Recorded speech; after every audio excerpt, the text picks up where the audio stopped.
Israel ने Iran के परमाणु कार्यक्रम पर हमले किए हैं। ईरान पर इजराइल के खतरनाक हमले के बाद इजराइल और उसकी नागरिक आबादी पर मिसाइल और ड्रोन हमले की आशंका है। ईरान पर इजराइल के हमले बढ़ रहे हैं और इसी तरह दोनों तरफ से गोलीबारी भी बढ़ रही है। इजराइल ने ईरान के खिलाफ एक बड़ा और बहुप्रतीक्षित हवाई हमला किया है। 24 जून 2025 को इजराइल के chief of staff lieutenant general Eyal Zamir ने एक बयान दिया। ग्राउंड कमांडो बल ईरान के भीतर गहराई से काम कर रहे थे और हमारे लिए ऑपरेशनल फ्रीडम बना रहे थे। यह बयान उस बात की पुष्टि थी जिसे ऑपरेशन देख रहे कई लोग पहले ही लीक फुटेज और चश्मदीद रिपोर्टों से जानते थे। कोई नई खबर नहीं थी। मोसाद एजेंट 13 जून को ऑपरेशन राइजिंग लायन से पहले ईरान में घुस चुके थे। जमीर ने कहा कि ईरान ने उन सभी क्षेत्रों पर पूर्ण नियंत्रण हासिल कर लिया है जहां उन्होंने ऑपरेशन करने का निर्णय लिया था। यह आंशिक रूप से वायु और जमीनी कमांडो बलों द्वारा अपनाई गई एकीकरण और छल रणनीति के कारण संभव हुआ। इजराइल ने पहली बार ईरानी क्षेत्र के अंदर जमीनी ऑपरेशन करने की पुष्टि की। इस गतिविधि के सार्वजनिक सबूत 13 जून को सामने आने लगे थे, जब पश्चिमी मीडिया ने एक ऑपरेशन का जिक्र किया जिसमें मोसाद और आईडीएफ की विशेष बलों ने महीनों तक चुपचाप ईरान में अपनी घातक मौजूदगी बनाई थी। उन्होंने क्वाड्रोकॉप्टर ड्रोन, सटीक निर्देशित हथियार, संचार उपकरण और अपने एजेंटों को नागरिक वाहनों, सूटकेस, शिपिंग कंटेनरों में छुपाकर, यहां तक कि इलेक्ट्रॉनिक्स या घरेलू सामान के रूप में पैक करके देश के अंदर तस्करी करवाई। जून के प्रारंभ तक टीमें और उपकरण तेहरान के बाहर, फजाबाद और अन्य महत्वपूर्ण स्थलों पर तैनात हो गए थे। रिपोर्टों के मुताबिक एक उपनगरीय इमारत से एक छिपा हुआ ड्रोन केंद्र संचालित था जिसमें ड्रोन लॉन्च करने की क्षमता और सुरक्षित बिजली स्रोत थे। 13 जून को 3:30 पर जब इजरायली जेट हवाई हमले के लिए उड़ान भर रहे थे, मोसाद कमांडो पहले से ही जमीन पर थे, जो ड्रोन और वाहन स्थापित spike, non line of site मिसाइलें, एंटी एयरक्राफ्ट और रडार लक्ष्यों पर दाग रहे थे। विशेष टीमें ईरान के भीतर गहराई तक घुसकर अंदर से ही उनकी वायु रक्षा प्रणाली को तहस नहस कर रही थीं। उसी पल गुप्त ऑपरेशन खुली कार्रवाई में बदल गया, जिसमें जमीनी टीमें हवाई अभियान में पूरी तरह शामिल हो गईं, जो जल्द ही आसमान में गूंजने वाला था। ड्रोन हमलों के दौरान मोसाद एजेंट एन्क्रिप्टेड चैनलों से इजरायली कमांड सेंटर्स को लाइव टारगेटिंग डेटा भेज रहे थे।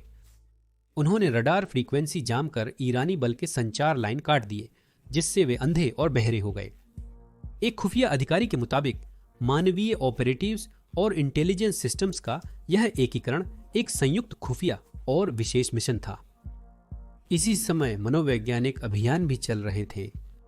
इजरायली ऑपरेटिव्स ने ईरानी टेलीफोन सिस्टम में घुसपैठ कर ली और फारस में गुप्त कॉल्स IRGC के उच्च पदस्थ अधिकारियों और जनरलों को की गई, जिसमें उन्हें 12 घंटे के भीतर खाली करने या मरने की चेतावनी दी गई। वॉशिंगटन पोस्ट द्वारा लीक की गई ऑडियो ने इन संदेशों की पुष्टि करके इजरायली रणनीति की सटीकता प्रदर्शित की। उनका उद्देश्य मानवीय नहीं था, बल्कि भ्रम फैलाना, उपकरण नष्ट करना और ईरानी उच्च अधिकारियों को यह बताना था कि इजरायली जानते हैं कि वे कहां काम और रहते हैं और उन्हें कभी भी पकड़ सकते हैं। लेकिन इससे पहले कि हम आगे बढ़ें, कृपया 1 सेकंड निकालकर लाइक और सब्सक्राइब बटन दबा दें। ऐसी कहानियां अब मुख्य धारा में नहीं आती और हर क्लिक इस सामग्री को फैलाता है ताकि ज्यादा लोग युद्ध के बदलाव को समझ सकें। ईरानी वायु रक्षा और संचार प्रणाली नष्ट होने और सेना के भ्रमित होने के बाद इजराइल के लगभग 200 विमानों ने 100 से ज्यादा लक्ष्यों पर हमला किया। इनमें नतांज और फोर्दो की परमाणु सुविधाएं, केरमानशाह के मिसाइल डिपो और तेहरान के महत्वपूर्ण IRGC कमांड पोस्ट शामिल थे। पहले हमला करने वाले ड्रोन सफल रहे, जिससे IF को हमले के लिए पूरा हवाई वर्चस्व मिल गया। मोसाद ग्राउंड यूनिट्स और ELW 2085 नक्शोन आइटम के मार्गदर्शन में सुबह तक F-35 अदीर, F-16 सूफा और F-15 राम ने पूरे ईरान में परमाणु और सैन्य ठिकानों पर सटीक हथियारों की बारिश कर दी थी। उन्हें गुप्त बोइंग 707 राम विमान और हाल में प्राप्त KC-46 पेगासस से हवाई ईंधन भरने का समर्थन मिला था। दशकों की धमाकियों और दिखावे के बाद ईरान बेबस होकर इजरायली स्ट्राइक फोर्स को सूर्योदय की रोशनी में पीछे हटते देखता रह गया। हमलों की शुरुआत होते ही कमांडो परिदृश्य में ओझल हो गए। यह पुष्टि नहीं हुई है, लेकिन इस ऑपरेशन में शायद सारेड मतकल और शायतत 13 जैसी यूनिटें शामिल थीं। गहरी घुसपैठ, तोड़फोड़, तेजी और बाहर निकालने के लिए जानी जाने वाली उनकी भागीदारी पूरी तरह समझ में आती है।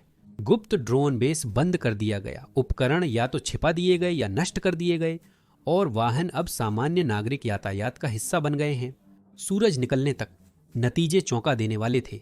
ईरानी रडार और परमाणु ढांचे को विनाशकारी नुकसान हुआ, क्योंकि सटीक हथियारों और ड्रोन ने कुछ ही घंटों में शासन की रणनीतिक गहराई को तहस नहस कर दिया।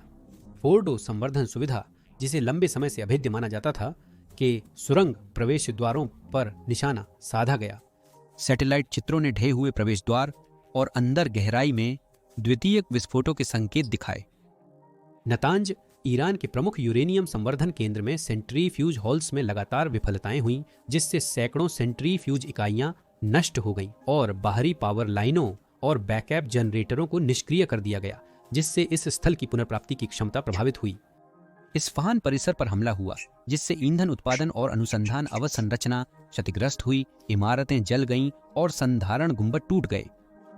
पश्चिम में समन्वित हमलों ने केरमानशाह और तबरीज के मिसाइल डिपो, मजबूत साइलो और भूमिगत सुरंगों को नष्ट कर दिया। हमले से पहले तेहरान के आसपास के एयर डिफेंस रडार और फायर कंट्रोल सिस्टम को ड्रोन द्वारा निष्क्रिय कर दिया गया, जिससे हमले के दौरान ईरान का एयर स्पेस ज्यादातर असुरक्षित रहा। इंसानी नुकसान भी बहुत विनाशकारी था। इजरायली हमलों ने ईरान के रणनीतिक विशेषज्ञों को निशाना बनाया। ईरान के चीफ ऑफ स्टाफ और युद्ध योजना के मुख्य व्यक्ति मेजर जनरल मोहम्मद बागीरी की शुरुआती हमले में मारे जाने की पुष्टि हुई। इस्लामिक रिवॉल्यूशनरी गार्ड कॉर्प्स के कमांडर जनरल हुसैन सलामी भी स्थानांतरण प्रयास के दौरान मारे गए। ईरान की एरोस्पेस फोर्स के प्रमुख और मिसाइल नीति निर्माता अमीर अली हाजीजादेह भी हताहतों में शामिल थे। ईरान के स्ट्रेटेजिक मिलिट्री कोऑर्डिनेशन सेंटर के प्रमुख खातम अल अंबिया तेहरान डिफेंस हेडक्वार्टर पर हमले में मारे गए। एक चौंकाने वाले मामले में खातम अल अंबिया सेंट्रल हेडक्वार्टर के commander major general Ghulam Ali Rashid 13 जून को ऑपरेशन राइजिंग लायन के शुरुआती घंटों में मारे गए, जब इजरायली जेट्स ने तेहरान में उनके कमांड सेंटर पर हमला किया। मेजर जनरल अली शादमानी, जिन्हें राशिद के उत्तराधिकारी और ईरान के युद्धकालीन सैन्य कमांडर नियुक्त किया गया था, केवल 4 दिन बाद 17 जून को एक सटीक हवाई हमले में मारे गए। मुझे यकीन है कि बहुत सारे ईरानी अधिकारी अल्लाह से दुआ कर रहे होंगे कि उन्हें प्रमोशन न मिले। न्यूक्लियर प्रोग्राम की नेतृत्व टीम भी तब खत्म हो गई, जब फोर्डो में ऑपरेशंस के प्रमुख गोराम, रेजा, मराबी पहली लहर में मारे गए। कुछ ही दिनों में उनके उत्तराधिकारी और कई वरिष्ठ वैज्ञानिक भी टारगेटेड ड्रोन हमलों और बाद की बमबारी में मारे गए। ऑपरेशन राइजिंग लायन के जवाब में ईरान की भारी लेकिन अटपटी सैन्य प्रतिक्रिया आई। इजरायली हमलों के बाद ईरान ने इजराइल के शहरों और सैन्य ठिकानों पर सैकड़ों बैलिस्टिक मिसाइलें और विस्फोटक ड्रोन दागे। इजराइल के ऑपरेशन में रडार स्टेशन, परमाणु स्थल और उच्च स्तरीय सैन्य अधिकारियों को निशाना बनाया गया, जबकि ईरान की जवाबी कार्रवाई अविवेकपूर्ण थी। तेल अवीव, हाइफा और बेयर शेवा में एयर रेड सायरन बजे, क्योंकि ड्रोन और मिसाइलों को आयरन डोम और डेविड्स स्लिंग सिस्टम ने आसमान में नष्ट कर दिया। वायु रक्षा प्रणाली 90% से अधिक अवरोधन दर का दावा करती है, फिर भी कुछ मिसाइलें सीमा पार कर गईं। सबसे अधिक नुकसान बेयरशेवा के सोरोका मेडिकल सेंटर में हुआ, जहां कई लोग घायल हुए। तेल अवीव में एक मिसाइल इजराइल के सैन्य मुख्यालय किरिया के पास गिरी। भले ही वह अंदर नहीं घुसी, पर उसने नेशनल कमांड की नींव हिला दी। ईरानी ड्रोन और मिसाइलों ने रहोवोत में वीजमैन इंस्टीट्यूट ऑफ साइंस और बेयर शेवा में गवयाम टेक पार्क पर भी हमला किया। उत्तर में एक ड्रोन ने 2 मंजिला नागरिक इमारत पर हमला किया, जो उन दुर्लभ मामलों में से एक था जहां आईडीएफ ने सीधे ड्रोन हमले की पुष्टि की। रमातगढ़, होलोन और तमरा के आवासीय इलाकों को नुकसान हुआ, खिड़कियां टूटीं और मामूली चोटें लगीं।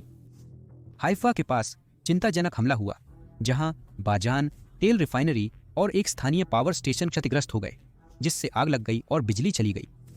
अधिकांश खतरों को रोका गया, लेकिन ये सफल हमले दर्शाते हैं कि एक सैचुरेशन रणनीति दुनिया की दूसरी सर्वोत्तम मिसाइल शील्ड को भी चुनौती दे सकती है। ईरान का लक्ष्य न केवल सामरिक बल्कि मनोवैज्ञानिक भी था।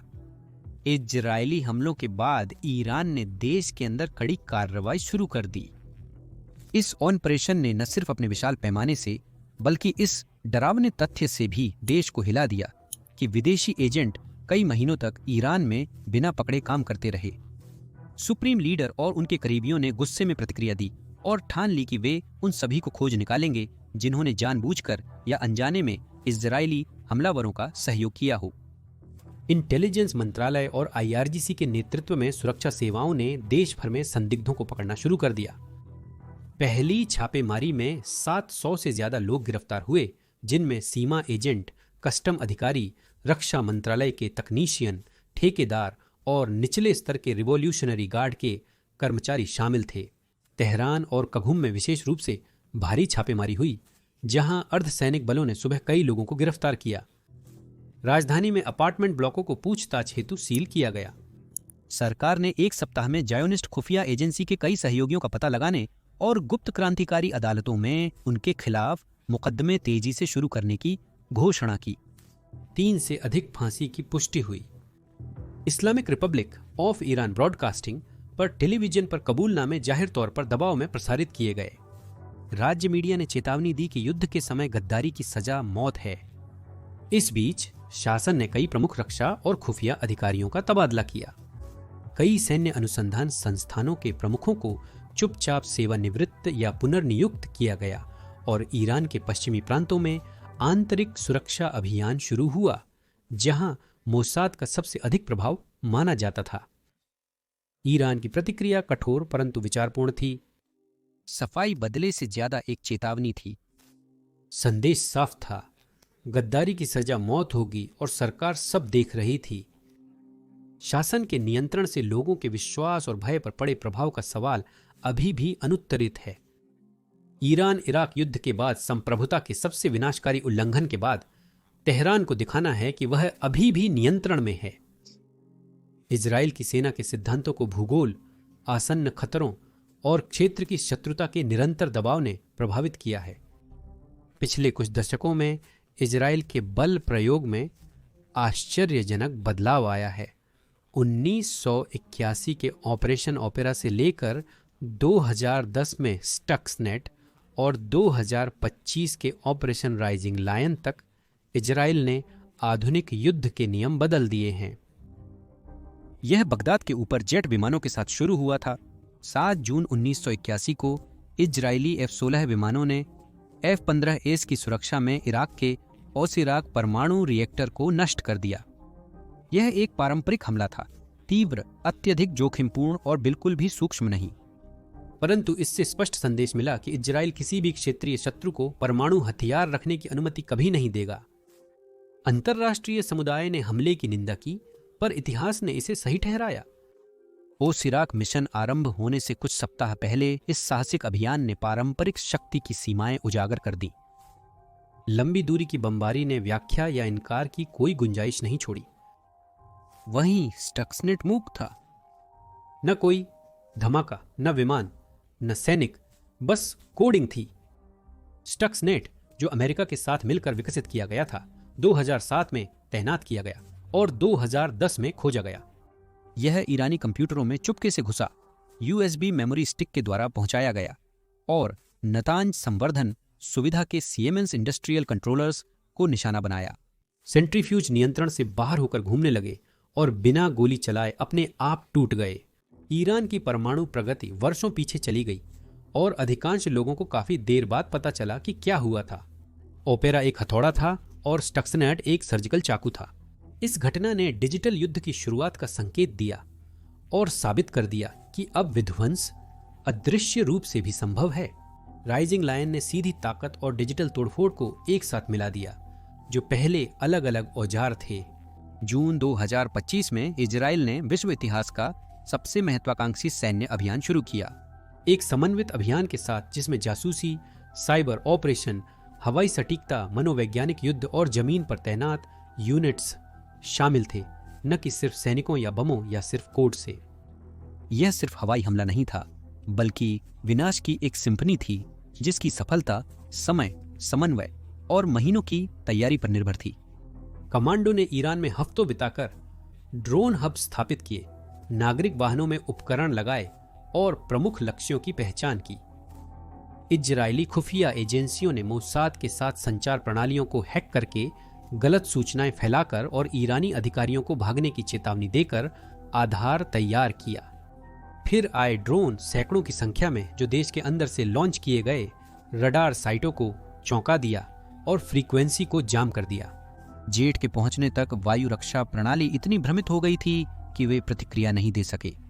राइजिंग लायन ने न केवल परमाणु सुविधाओं और सैन्य अधिकारियों को नष्ट किया, बल्कि आत्मविश्वास को भी तोड़ दिया। ईरान और उसके सहयोगियों की वर्षों की धमकियों और प्रॉक्सी हमलों के बाद इजरायलियों ने कहा कि अब बहुत हो गया। यह दर्शाता है कि इस्राएल शत्रु सीमा में गहराई तक पहुंचकर पूर्ण सटीकता से केवल सैन्य अड्डों पर हमला कर सकता है। उनका ईरानी लोगों से कोई विवाद नहीं है, केवल सरकार से है। उन्होंने सिर्फ सैन्य ठिकानों पर हमला किया, जबकि ईरानी मिसाइलें बिना भेदभाव के अस्पतालों और स्कूलों पर गिरती हैं। यह युद्ध का एक नया रूप है जो राइजिंग लायन और भारत के कोल्ड स्टार्ट सिद्धांत से मेल खाता है। इसीलिए यह ऑपरेशन उसके वास्तविक नुकसान से भी अधिक महत्वपूर्ण था। यह एक नए युग का संकेत था, जहां युद्ध अब दृश्य सीमाओं पर नहीं लड़े जाते। इजराइल के तीनों ऑपरेशन ओपेरा, स्टक्सनेट और राइजिंग लायन प्रीएम्प्शन की नीति पर आधारित थे। इजराइल खतरों को बढ़ने नहीं देना चाहता। वह पहले ही हमला करता है, निर्णायक रूप से और प्रायः वैश्विक मानदंडों को नजरअंदाज करते हुए। ओपेरा में पायलटों ने सारा जोखिम उठाया था, लेकिन अब तरीके बदल गए हैं। स्टक्सनेट में प्रोग्रामरों ने जोखिम उठाया। राइजिंग लायन में तकनीकी विशेषज्ञों, जासूसों, पायलटों और सैनिकों का सावधानीपूर्वक समन्वित मिश्रण था, जो एक ही सुर में काम कर रहे थे। यह बदलाव आधुनिक युद्ध के विस्तृत विकास को दर्शाता है। अब लक्ष्य सिर्फ टैंक और एयरबेस नहीं, बल्कि सर्वर, वैज्ञानिक, कमांड संरचनाएं और मोबाइल फोन के जरिए डाले जाने वाले मनोवैज्ञानिक दबाव बिंदु भी हैं। इजराइल ने सबसे तेजी से इस बदलाव को अपनाया है। आईडीएफ अपने पायलटों और हैकरों दोनों को प्रशिक्षित करता है। मोसाद गुप्त जानकारियां जुटाने के साथ साथ नेटवर्क में घुसपैठ करने वाले इंजीनियर भी तैयार करता है।